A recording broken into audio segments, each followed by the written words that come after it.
जो प्रधानमंत्री जी ने कहा है कि नाना का सरनेम लिखने में शर्म आती है, तो भारतीय जनता पार्टी साथियों से कहना चाहता हूँ, अब दादा का सरनेम ना लिख के वो नाना का सरनेम लिखा करे। और नक्सली दंश यदि सबसे ज़्यादा यदि किसी ने झेला किसी पार्टी ने, तो कांग्रेस पार्टी ने झेला है। और ये तो नार्को टेस्ट के सामने आना चाहिए रमन सिंह की।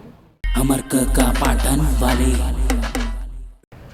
देखिए, जनसंख्या में जरूर हम आगे हैं, लेकिन यदि भूखमरी में कहिए, गरीबी में कहिए, शिक्षा में कहिए, सब में हम लोग निचले पैदान के हैं। और तो और जो पड़ोसी देश हैं, जिसमें नेपाल है, बांग्लादेश है, उससे भी हम लोग निचले स्तर के हैं। तो फिर विश्व गुरु कैसे बनेंगे?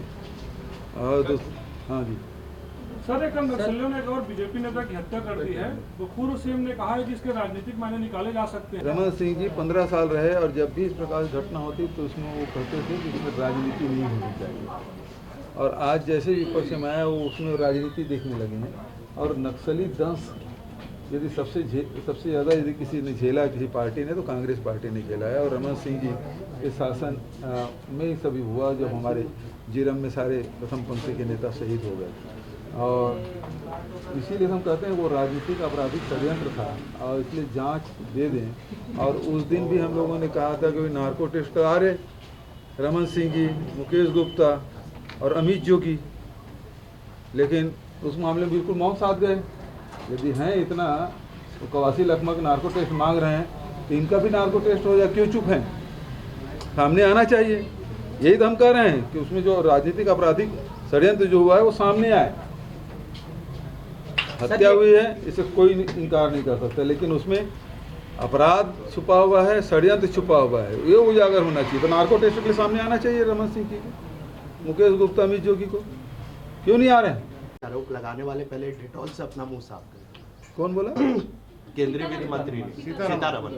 हाँ, कभी वो प्याज नहीं खाती, तो कभी प्याज के भाव पूछने पे बोलती है कि मैं प्याज नहीं खाती। अब डेटाल से साफ करने, पूरे भाषण में पूरा सीना ठोक ठोक के भाषण दिए प्रधानमंत्री जी।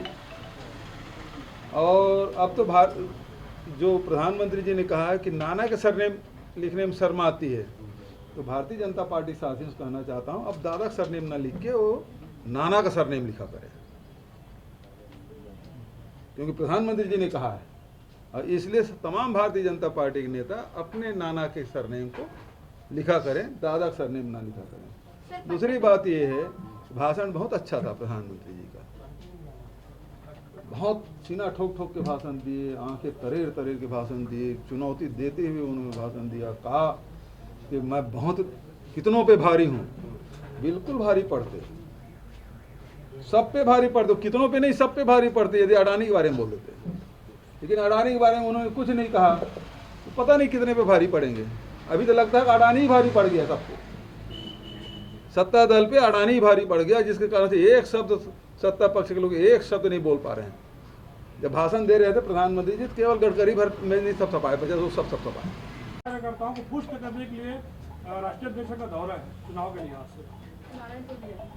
अच्छी बात है, जाना चाहिए।